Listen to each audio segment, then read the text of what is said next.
Quelques années plus tard, nous voilà de nouveau dans la Manche. Nous ferons le voyage en train cette fois. C'est à Montmartin-sur-Mer que nous logerons dans des locaux récents et bien aménagés. Le journal sera tenu par ses élèves.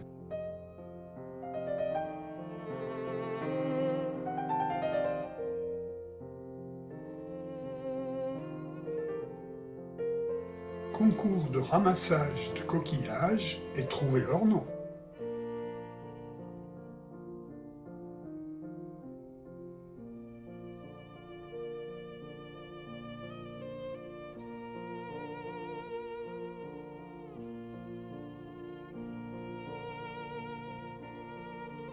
Nous n'irons pas faire de voile à Granville cette année.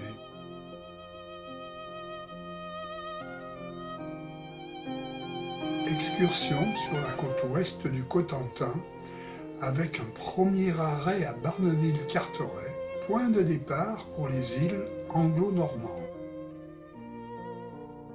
Le havre de Dielette, où on nous parlera de cette mine riche en fer sous la mer. Les galeries sous la mer rendaient l'exploitation difficile à cause des infiltrations d'eau. Elle sera fermée en 1962. Nous verrons les tout débuts de la construction de la centrale nucléaire de Flamanville. Je ne vous parlerai pas de l'usine de retraitement de la Hague pour aller à l'extrémité du Cap. Le phare de Goury est le hangar des sauveteurs qui peuvent sortir côté port à marée haute et côté mer à marée basse. Nos correspondants venaient d'une commune rurale, Saint-André-de-l'Épine. L'après-midi, visite d'une ferme et de son poulailler de 5000 poules pondeuses avant le haras de Saint-Lô. Nous avons pu visiter cette immense usine à une époque où on était moins strict sur l'hygiène. Il rentrait 1 300 000 litres de lait par jour par camion-citerne ou par bidon, la chaîne automatique depuis les camions.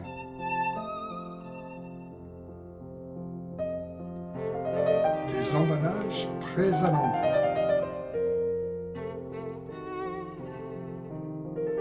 Pleins, ils sont regroupés avant d'être mis en carton. Des barattes automatiques permettaient d'obtenir du beurre en quelques secondes, déversés dans ces sortes de wagonnets, hissés au-dessus des machines qui vont les conditionner. Là, des rouleaux de 500 grammes de beurre. Elle reste 1 heure à son poste avant de prendre 1 heure de pause, puis retour à son poste. Les œufs sont alors pris par des sortes de pinces qui les pèsent et les calibrent avant de les déposer sur le plateau adéquat. Excursion au Mont-Saint-Michel. Pour éviter cette fois de voir mes élèves attirés physiquement dans les échoppes de souvenirs, je les entraîne dans 3 musées. Le premier, maquette de bateau et film.